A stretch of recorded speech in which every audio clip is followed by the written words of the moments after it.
Hi, this is Dr. David Larson, and we're going to be talking today about the differences between cool jazz and hard bop. To understand cool jazz and hard bop, we have to put ourselves in the historical time period in which they were around. Both of these styles emerged after World War II, say about 1945, and were popular up into the 1960s and beyond. One of the things that defined this time period was the end of World War II. We had a global conflict that had used up a great number of resources. We had several musician union strikes that had stopped recording of new music during the previous time period.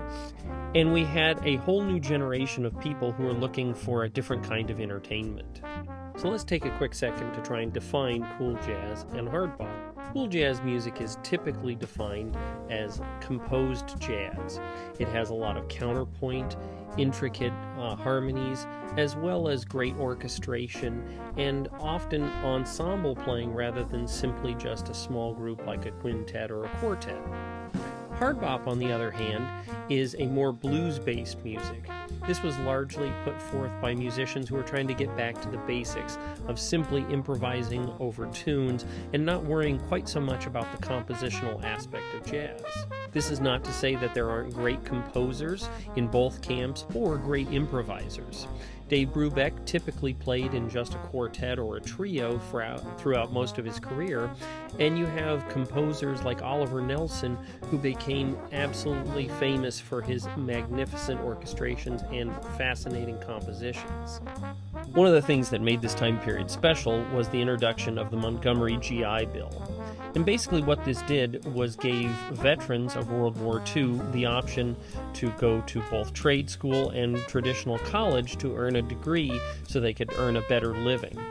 After World War I, the Civil War, and many others, veterans of the United States Army had to fight to get benefits from the federal government, including back pay. There was an infamous incident in Washington, D.C. after the First World War where veterans clashed with police because they were there protesting the fact that they had not been given their pay or any benefits from serving in World War I. Fearing this happening again, the United States Congress got together and came up with the GI Bill to help ease tensions with veterans and hopefully allow the economy to grow. This meant that thousands of musicians who served in army bands and other capacities were able to go to school for music, to study composition, performance, and other things. This brought a rise to the Hollywood studio orchestras and also helped create schools like North Texas State, which has become one of the biggest music schools in the country because they had the ability to train studio musicians who would then go around the country playing gigs. Musicians like Bill Crow in New York City, when he would get a call saying, "Hey, we'd like you to do a recording session at 1 o'clock, he'd always have to ask, do you mean PM or AM? Because he might do 6 to 8 gigs a day because there was so much work coming out of this. At the same time this was happening, music was starting to get marketed to a new audience and in new ways. Dance halls were closing down after World War II due to an unfortunate tax which was lobbied against dance halls, which meant they had to charge higher and higher admissions to try and get dancers to come in, which ultimately sort of ruined the dance business in America. But now we had radio and soon television to try and market this music to.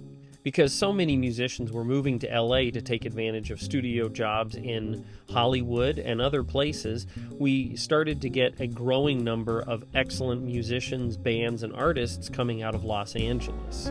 Because many of these musicians were highly trained, good readers, and used to playing in a variety of different styles, this brought a rise to new jazz styles that were focused more on composition and less on pure improvisation. Groups like the Dave Pell Octet became famous for mixing together interesting instrumental combinations and fairly detailed arrangements rather than strict improvisation. Cool jazz became very popular since many of the composers were also writing for film and television. Composers like John Williams, Henry Mancini, and others were writing television themes at the same time they were playing jazz gigs on the weekends. And so this style of jazz really permeated into much of America in the 1950s. And this also included musicians like Dave Brubeck, who became one of the most famous of the cool jazz performers of the 1950s, basically carrying this same style of music out there into the world. Opposite of this, in New York City, we had the Blue Note label, which was looking for jazz that was going back towards its roots. Groups like the Jazz Messengers, led by drummer Art Blakey, Hank Mobley, and many others became synonymous with this new style of music. When you look at the album covers, you'll see musicians in small clubs in New York City, smoky backdrops, and it seems like it's potentially kind of a hard life. And this was kind of a marketing campaign that reflected some of the living conditions that especially African Americans were dealing with at the time period. If you take this in contrast with Pacific Jazz, which was an LA-based record company that was recording cool jazz artists, you'll notice most of the album covers feature convertibles, sunny days, people smiling, beaches, and it really portrayed a much more upscale version of what life might really be like. Because many of the hard bop and blue note artists were coming out of New York, there became a little bit of a stereotype surrounding hard bop versus cool jazz music.